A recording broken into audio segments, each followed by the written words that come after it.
Hey guys, welcome back to Electrical Car Repair Live. Thank you guys for watching and subscribing to the channel. Today will be super helpful video to any of you guys that have a Ford Mustang 6G, and if you need to remove or replace the paddle shifters on the steering wheel, stay with us. We'll explain how to do that step by step.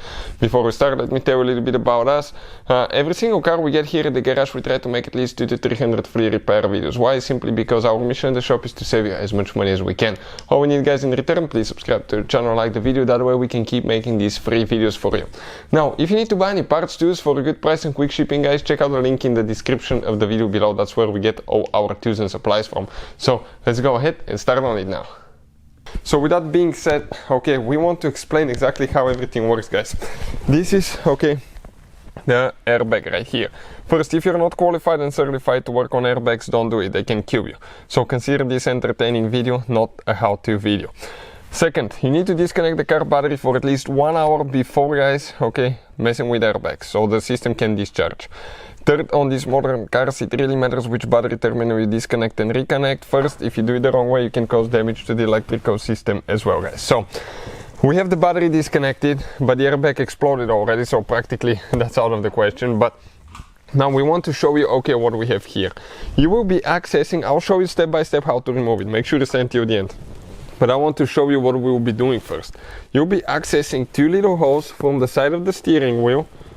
Okay, check it out. You come to the side, right here next to the paddle shifters. Okay, and Allen wrench will be your best thing.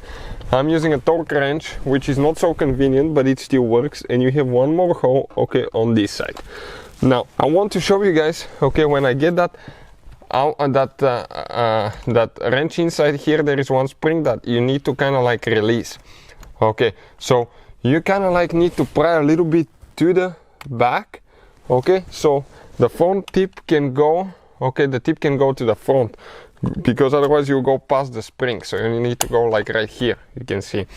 Now the airbag will be stuck there because, okay, that will be holding it, but you will need to kind of like push it in a little bit and then do the spring. So I'm going to go install it, okay, and show you exactly, guys, okay, exactly how to do that. So, okay, let's go ahead. Okay, I'm going to push it in. Okay, you hear the spring, perfect. Now, let me show you now what we need to do. Right here we come in an angle. I'm going to push the airbag in a little bit. I'll find the spring, you kind of like feel it. It can slip on you. Okay, and it came out.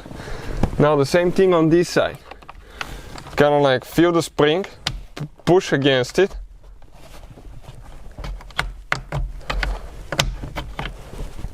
Okay, trying to find it there now.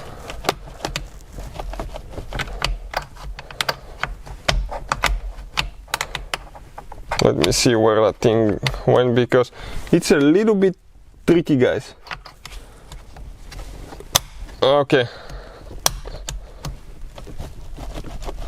Okay, it came out, guys, right there. You can see it came out. That's how we do it. It's tricky because that spring can easily, okay, come off. Now the airbag wires, okay, unfortunately those will not be able to show you, but usually what you need to do, okay, you will grab that orange piece and pry it straight up. Okay, don't use metal tools when you do that. Usually you can do it with your fingers, okay, or with plastic prying tools, because you can explode the airbags. Ours will not come off probably because everything melted, guys. Check it out.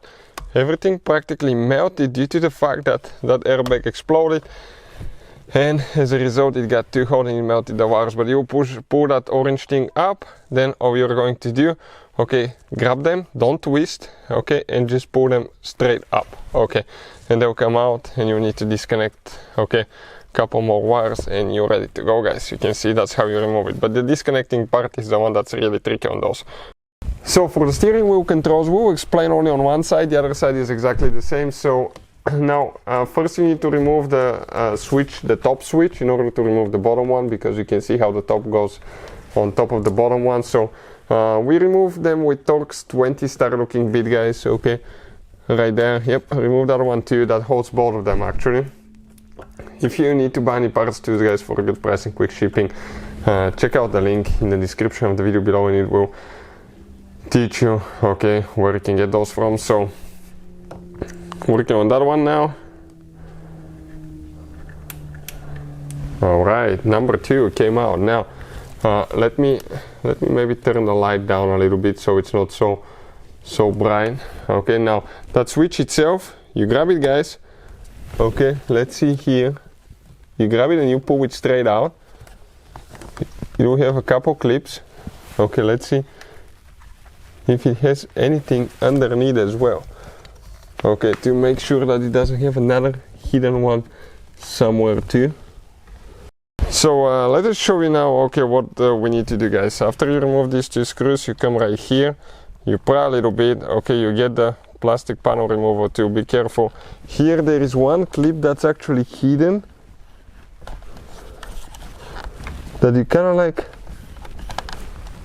need to pry down a little bit. Okay, and it comes out, guys. Okay, now next thing, right here, one wire, we need to press down, disconnect it, and that's your steering wheel switch. So now for the paddle shift, you need to remove the top one, okay, the top switch here, because there is a bolt underneath it. Now here we need to disconnect, okay, the wire here, we need to disconnect it by pressing down here, okay, and removing it. Torx 20, start looking bit, okay, and we have one bottle. We need, hold it on the back. I just said hold it on the back because it's going to fall. And this is it, guys. This is your paddle shift. Okay, right here. If you need to remove or replace one of those, okay, that's how you guys do it. Hopefully, guys, the video will be helpful to any of you trying to do that. Thank you for watching and see you next time.